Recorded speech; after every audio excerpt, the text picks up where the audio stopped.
At the beginning of this series, we see a gigantic monster.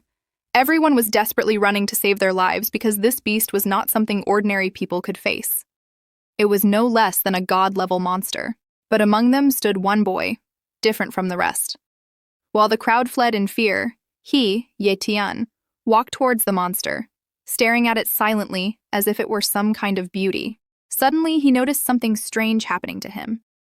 When he looked at his hand, a strange light shone from it. That light struck him like a shock more powerful than lightning. He screamed in pain, unable to control his body, and collapsed. Inside, it felt as if he was existing in some other dimension, suffering unbearable pain within his body. But after moments of agony, a strange peace arrived. We see a small glowing sphere of energy entering his body. The next instant, Tian jolted awake, breathing heavily. He thought to himself, I should have been in the middle of my talent awakening just now. Was that only a dream? He remembered how, 100 years ago, strange cracks appeared across the sky and earth. From those cracks, monsters poured into the world, slowly changing everything. But along with them came the awakening of talents in certain humans. Those gifted ones became different from ordinary people and were capable of fighting monsters. Thus began the era of talents. At that moment, he heard his sister calling from outside the door, asking if his talent had awakened. To check, Tian picked up a runestone. By using it, one could see if their talent was strong or weak. As he tested it, he realized his talent had awakened, but it was only a weak talent. This sight troubled him deeply. A weak talent? With this, I can never become a warrior. How will I protect my sister with such a pathetic life? He was lost in despair when his sister, Yeyu, burst into the room excitedly, asking if his talent had awakened. She had been waiting for this day with excitement. Not wanting to worry her, Tian hid the truth. He smiled and told her, Yeyu, you don't need to worry. I have awakened. Your brother will definitely become a mighty warrior. Hearing this, Yeyu became overjoyed. She told him happily that she would cook his favorite dish to double the joy of this day. But then, something shocking happened. A system window suddenly popped up in front of Tian. He froze in disbelief. In his entire life, he had never heard of such a thing happening to a talent awakener. Yeyu asked what he was staring at, but only Tian could see it. The system window displayed Yeyu talent level, as well as her awakened abilities. He couldn't understand why this was happening. Confused, he raised his hand, trying to touch the window, but he couldn't. The window changed and displayed his own talent, confirming it was indeed weak. Seeing him stunned, Yeyu thought he was simply overwhelmed with happiness. She grabbed his hand cheerfully, insisting he eat. But the moment she touched him, something new appeared. Another status window opened, revealing that next to Yeyu talent was an option to copy it. It meant he could copy others' talents. This discovery lit a spark of hope in Tian's heart, but he wasn't sure if this ability could be used only once or multiple times. So for now, he didn't copy Yeyu rare talent, fearing something might happen to her if he did.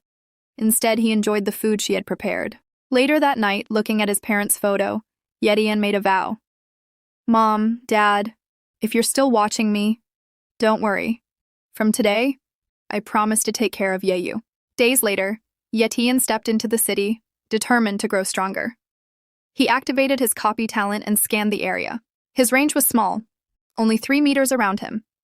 He could see many talents, but they were all weak. He wanted at least a mid-level talent.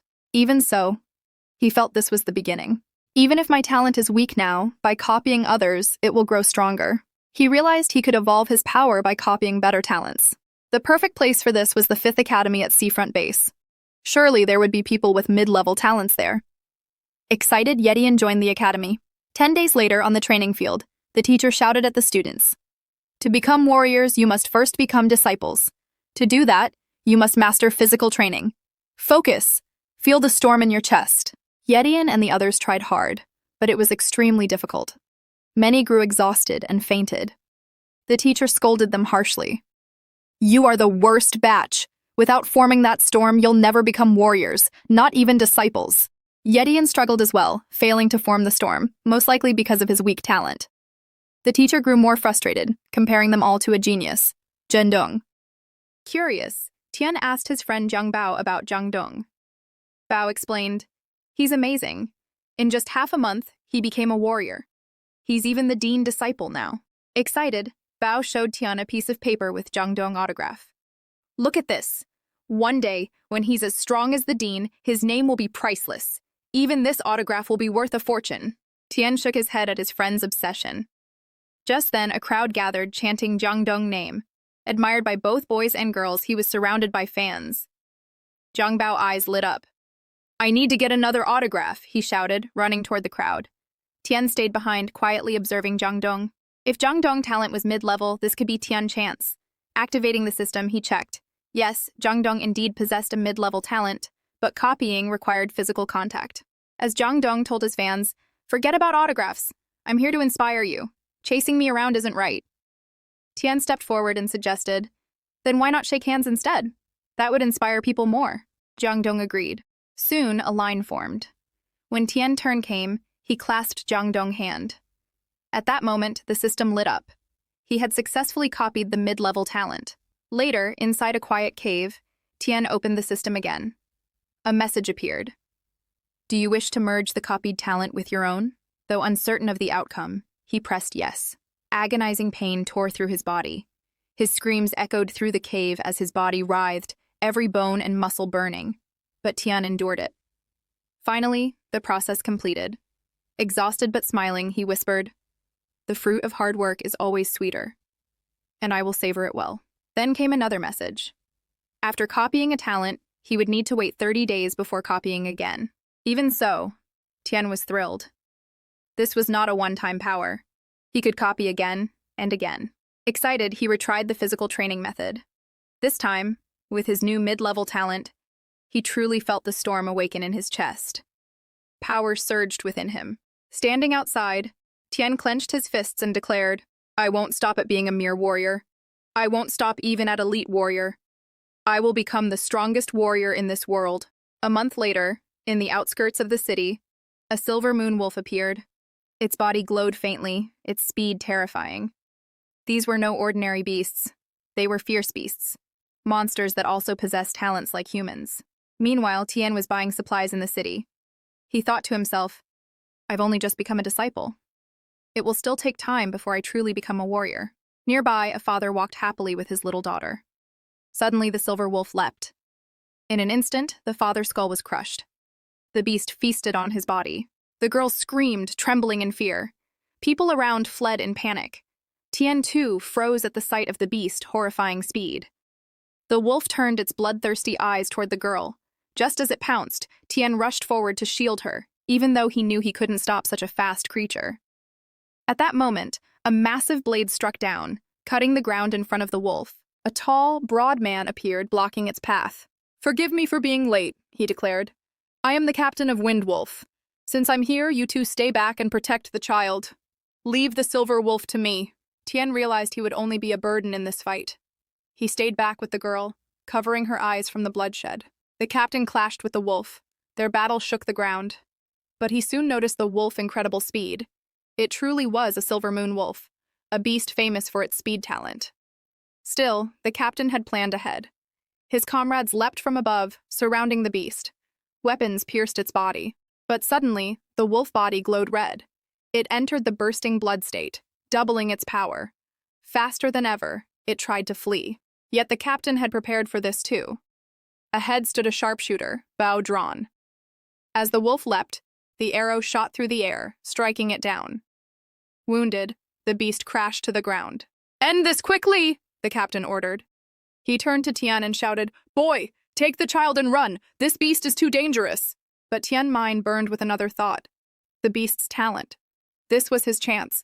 Clenching his fists, he sprinted forward with all his strength and struck the silver wolf. At that moment, the system glowed once more. Taking advantage of that moment, Tian copies the monster's talent. But he is not satisfied. He doesn't stop there. He turns around, climbs onto the monster, and without letting it escape, he keeps striking it again and again with all his strength. Notifications about copied talents appear in front of his eyes, but Tian doesn't care about them at all. For him, what matters is that this monster had killed the father of that little girl for no reason. At that very moment, the captain grabs his hand and tells him to stop, because the monster is already dead. Tian also knows this, but the truth is that the monster was weak, which is why he was able to kill it in the end. Still, he doesn't bother about these small details. What matters is that he has successfully copied its talent. Then the captain orders his companions to take the monster's body to Silver Moon, because its blood is very useful. Meanwhile, a lady soldier comforts the little girl. The captain, however, is very impressed by Tian's courage. That is why he says to Tian, "For now, we must part ways. But in the future, if you become a powerful warrior, you are welcome to join our guild." Hearing this, Tian happily agrees, though deep inside his goal is something much greater. Before facing his little sister, he cleans the monster's blood from his body and face. He knows if his sister sees him like this, she will be frightened. After this, Tian returns home. In the kitchen, Sister Yu is not there, so he goes straight to her room. There, he finds her sleeping peacefully. But even in her dreams, she looks worried about her brother. At that moment, Tian silently wishes that her smile never disappears. Today, for the first time in his life, Tian had seen a real fierce beast with his own eyes. Until now, such creatures were nothing more than scary things from nightmares. But now he understands that reality is far more terrifying. Covering a blanket over his sister, Tian promises himself that to protect her happiness, he must become a powerful warrior as soon as possible. He then goes to his own room, carrying a piece of cloth.